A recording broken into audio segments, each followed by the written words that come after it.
ಸುಮಾರು 80 ಲಕ್ಷ ರೂಪಾಯಿ ವೆಚ್ಚದೊಂದಿಗೆ ನಿರ್ಮಾಣಗೊಂಡಿರುವ ಕಾಪು ಬಿಲ್ಲವರ ಸಹಾಯಕ ಸಂಘದ ನವೀಕೃತ ಶಿಲಾಮಯ ಬ್ರಹ್ಮಶ್ರೀ ನಾರಾಯಣ ಗುರು ಮಂದಿರ ಲೋಕಾರ್ಪಣೆ, ಮೂರ್ತಿ ಪುನರ್ ಪ್ರತಿಷ್ಠೆ, ಬ್ರಹ್ಮಕಲಶೋತ್ಸವ ಹಾಗೂ ಮಹಾ ಅನ್ನ ಸಂತರ್ಪಣೆಗೆ ಪೂರ್ವಭಾವಿಯಾಗಿ ಬೃಹತ್ ಶೋಭಾಯಾತ್ರೆ ಸಹಿತ ಹೊರೆಕಾಣಿಕೆ ಮೆರವಣಿಗೆ ನಡೆಯಿತು.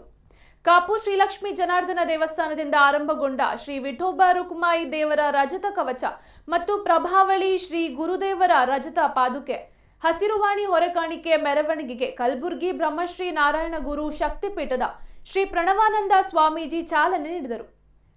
ಮಾಜಿ ಸಚಿವ ವಿನಯ್ ಕುಮಾರ್ ಸೊರಕೆ, ಶಾಸಕ ಲಾಲಾಜಿ ಆರ್ ಮೆಂಡನ್, ಕಾಪು ಬಿಲ್ಲವರ ಸಹಾಯಕ ಸಂಘದ ಗೌರವಾಧ್ಯಕ್ಷ ಪ್ರಭಾಕರ್ ಎಸ್ ಪೂಜಾರಿ ಮತ್ತಿತರರು ಉಪಸ್ಥಿತರಿದ್ದರು.